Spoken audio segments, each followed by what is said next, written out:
All right, good morning, guys. Today we're going to start with Unit 10, which is infection control. Hopefully you finished up the virus um, unit yesterday.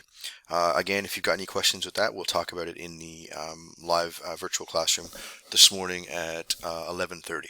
Okay, so let's get started about infection control, which is a really pertinent topic right now because oh, we're right in the middle of a global version of infection control. Um, but let's relate this specifically to dentistry for today. The objectives when we're talking about infection control is to reduce the number of available pathogenic microorganisms to a level where normal immune responses would prevent infection. Um, that means to get rid of any places where we create excess pathogens so that a patient or somebody who visits you doesn't come in contact with a high concentration pathogens. This also talks about eliminating of cross-contamination, breaking the chain of infection. These are all important processes when we're talking about infection control. Most clinics that you'll working when you get a chance will have established standard procedures, and we'll talk about them in a little while. And those procedures will apply to many different situations. In this case, it's just an example of bloodborne pathogens, but we can also talk about pathogens that are airborne, or so on and so forth. Okay, so let's just first talk about different modes of transmission. And a mode of transmission means how a vector, or how a pathogen is transferred from either person to person, or from an object to a person, or so on and so forth. So how a disease gets from one situation into another. And we've got three major forms of transmission: contact transmission, vehicle transmission, and vector transmission. So let's just talk about contact transmission first. Now, contact transmission involves direct body-to-body contact between people. So when we're talking about this, we can talk about direct contact transmission, and that's going to be handshakes, for example. So shaking hands, you have the chance to directly contact someone's body and transfer pathogens from hand to hand. In terms of direct contact, we also have the fecal-oral route. That is, if you use the bathroom and you improperly wash your hands and you touch your face or your mouth, then we can have disease transferred from your intestines into your mouth, and it can cause you sickness all over again. So that's going to be for direct contact. The second one we'll talk about here is indirect contact, and this is indirect contact would be involved when we have non-living objects that directly interact with people. So for example, this idea of a fomite. A fomite is something that's non-living, but it can still have disease. So if you were to blow your nose, for example, and you used a tissue, and instead of putting tissue in the garbage, you for some reason put it on the desk, the next person to pick up that tissue and put it in the garbage, they get sick, then that tissue would be a form of indirect contact transmission, and we would say the tissue is a fomite. There's a lot of different things that can be fomites. Children's toys at the doctor's office, for example, handrails, doorknobs, all of these things can be fomites. And the last list on the list here of contact transmission is droplet transmission. Now, droplets are formed when somebody's talking, when they cough or they sneeze, and tiny drops of saliva or moisture will come out of their mouth. In those droplets, we can have pathogens, and this one is a major form of spreading right now of the COVID-19 disease. So we're being very, very careful worldwide now for droplet transmission. And we're worried also about droplet nuclei. And a droplet nuclei is basically when we have a droplet that comes out of somebody's mouth. It's full of moisture. It falls onto a surface, and the moisture evaporates. So the droplet nuclei is what's left over after all the moisture has evaporated from the droplet. And this can be an effective way for pathogens to spread as well.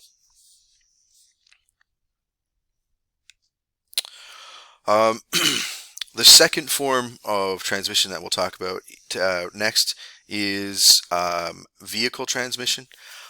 When we talk about vehicles, we're talking about non-living carriers of um, of pathogens or disease.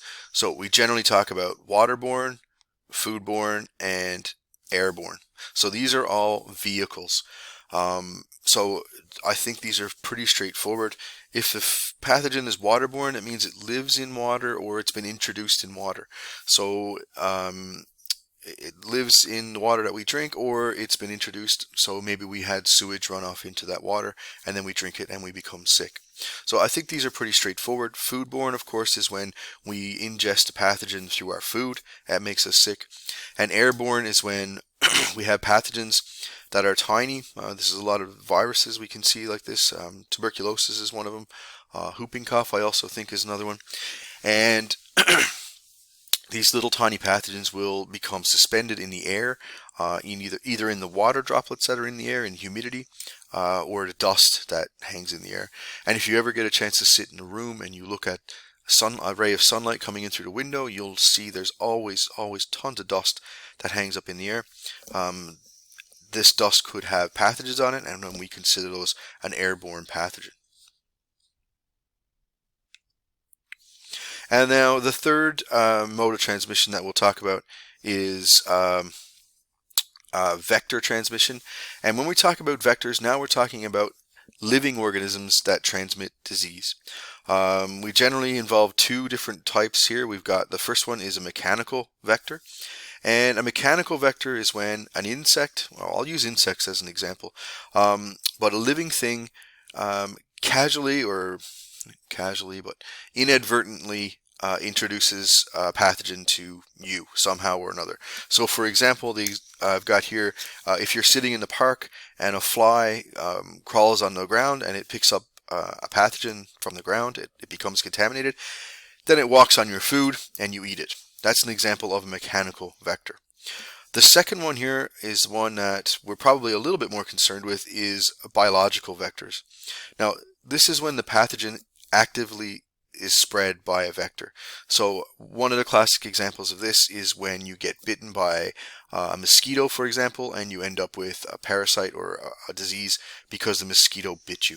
Part of a biological vector is that the vector, the insect, usually helps the pathogen go from one person or one reservoir to the next, and it allows it to continue on with its life cycle. So those are three modes of transmission. We had contact, vehicle, and vector transmission of disease. The next thing we'll talk about now are standard procedures or standard precautions or universal precautions. These are ways and methods that healthcare workers use in order to prevent spread of disease. So these are methods or measures that are introduced in almost every in every healthcare setting. Right now, they're being exercised worldwide, everywhere, because of the COVID pandemic. But the idea behind these standard precautions is to protect all patients as well as yourself. So they're designed to reduce the risk of transmission of bloodborne, airborne, vehicle-borne, direct contact, all other pathogens that are in hospital. Now, if you guys have been in the clinic before, or even if you think about the lab, there's a lot of these standard precautions we take just every day. Standard precautions would see us have guidelines for hand washing, so how we properly do hand washing, what types of PPE or personal protective equipment we would wear in what situations, the cleaning of patient care equipment, handling of soiled linens and disposal of sharps, and patient placements. So each one of these different categories would have a set of procedures you would follow to make sure that you stayed healthy as well as the patient stayed healthy.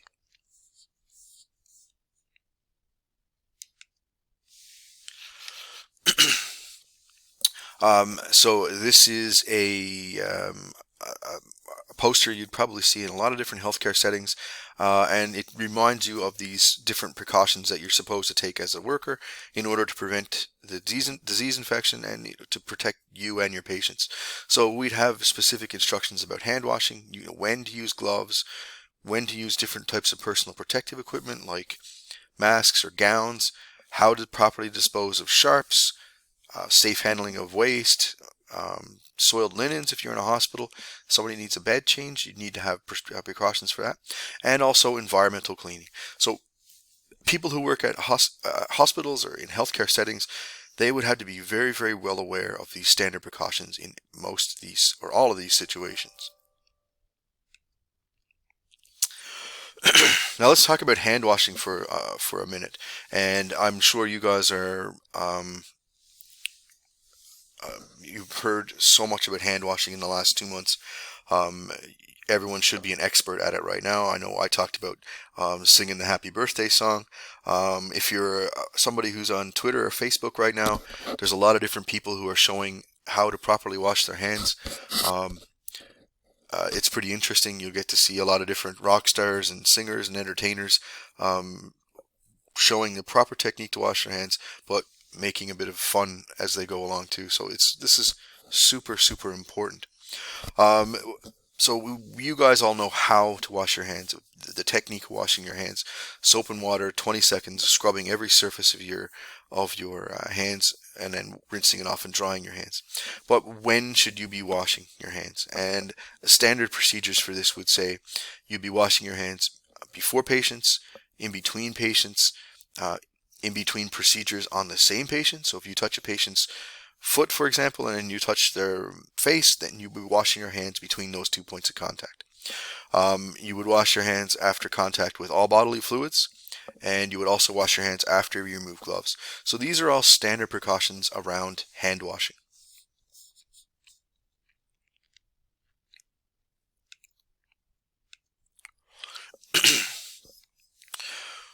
Personal protective equipment, we've talked about this in lab. We've talked about different pieces of equipment that you would wear in a clinic, and you can see the person in the picture here.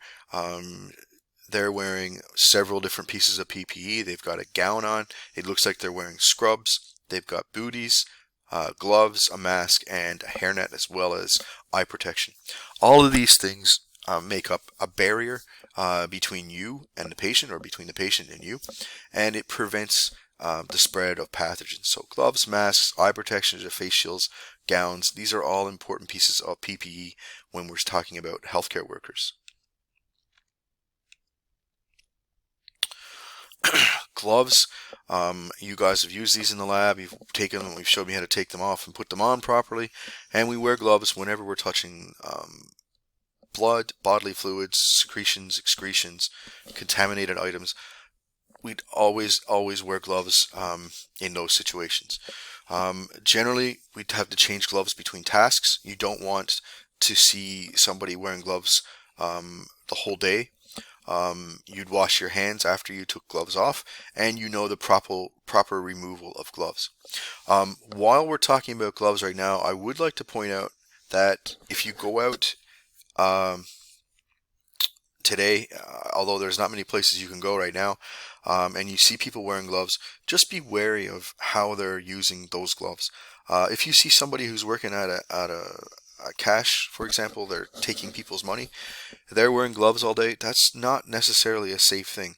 Yes, it's protecting them, which is great, but it's not protecting you, because those gloves are handling money from different people. So those gloves are going to be especially dirty on the outside, and it's something that you should think about in order to protect you. I know I've often said to people who are working on cash registers, you should change your gloves every now and then to prevent infection, or to prevent the buildup of pathogens on those gloves.